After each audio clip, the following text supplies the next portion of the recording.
What's up? This is Chris Walton, aka Jock D. Willie Andrews, aka MC Gemini.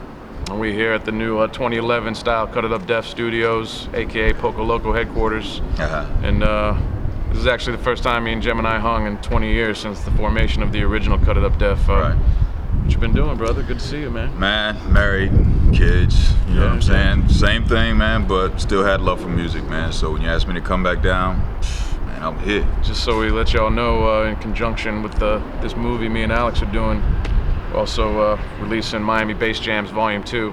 And I thought a big part of that would be to get Gemini involved to do the actual anthem of the relaunch of the label, to actually do the track Cut It Up Def Part 2.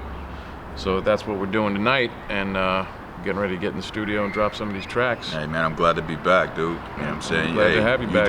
You don't forget shit, man. We're gonna do it just like we always did it. It's in your blood, baby. What you gonna do? Come on, man. So this time around, I'm gonna handle the cuts and the beats, and Gemini gonna do what he do, and that's just how it is. For real. That's how we do it. So man, you remember when we started this, man, back in the days, and out of the, what was it, a satellite warehouse, not unlike where we're sitting right now? Yeah. We seem to find ourselves back where it all began, Pretty much, right? man. Hey, full circle, right? Tell me your memories about how you remember this whole crazy thing starting. Hey, man, I can remember club weekends. Weekends, yes. Boca Raton, Florida. Yep. Hooking up, man. Just you know, going down, doing a couple of impromptu, you know, little bullshit going on, man, and all of a sudden introduced to, you know, certain people introducing to certain other people, man. That's how shit gets started.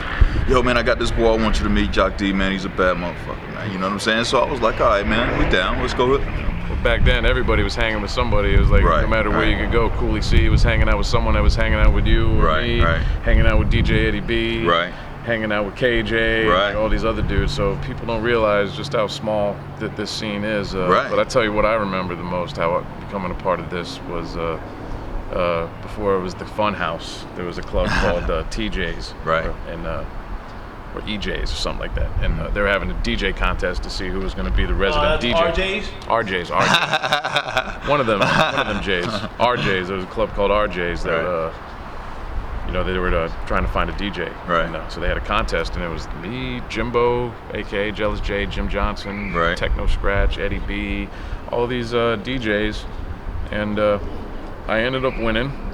You know, however, could have been the crowd was mine because, you know, the guys were from different counties. It could have been the skills. I don't know. I'm not gonna say what skills, baby. The matter, but I won the thing, and John Ski was all upset because he was going to use the money Jimbo won for the drinking money for him and Aaron G. Well, that was John Ski. My first memory of Cut It Up Def is being bum rushed by 3 dudes, angry with me winning the contest, and then before the end of the night, they were telling me about Cut It Up Def and about MC Gemini, and man. So I came in and hey man, the rest is history, dude. I'm gonna tell you something, man, and this is for real, man.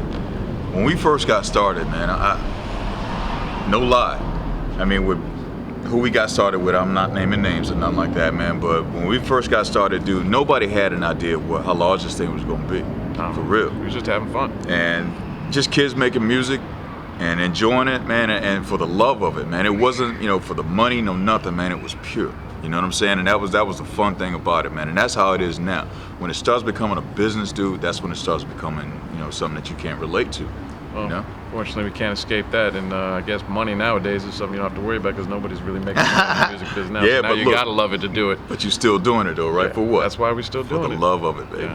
You know? For me, I want to do it because I want to leave something, let people know that we did something that impacted the world and traveled the world. I remember when we were doing our thing and doing our tracks, and some of these bigger labels down here, like Pandisc, took us up and distributed us, and we thought that was going to be a good thing for the label. And turned out to be the worst, right? Well, I'm not going to say the worst, because what ended up happening, Bo Crane put our music out all over the world. And he got noticed. This was before the internet, so he did it with the intention of ripping off young kids and artists, which all of these labels did, by the way. The Miami-based labels purposely found young ghetto kids that they could exploit and not pay and tell them their records weren't selling. Meanwhile, Amsterdam, Japan, they're the shit. Blowing up. So, in retrospect, I guess Bo Crane is responsible for the rebirth of the label, because now we're actually taking advantage of the fan base. Well, thank you, Bo Crane. Yeah. Well, thank you. We still take our money though. No doubt, right? Hey, retribution, baby. Yep. You know what I remember, man, is when we were first doing these beats, I remember you were the first producer working on the 808, and then they got the SP1200, and you was the first one to have that and make songs on that. And I remember you made a bunch of them, like Let Your Body Rock and stuff like that. Yeah. And then you would pass the drum machine off to Jimbo, and then he would try to get as many tracks done as he could in a week, because that was his week to have it. Right. And he came up with Cut It Up Def and these other tracks.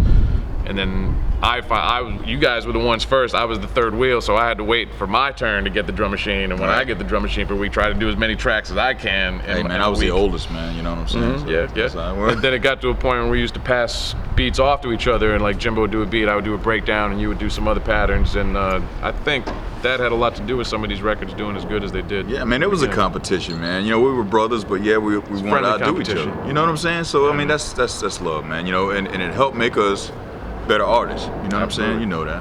So. And I don't know. So I guess now we're ready to go up in here and do this. Let's and go do this. Cut It Up Def Part 2, 2011. Cut It Up Def.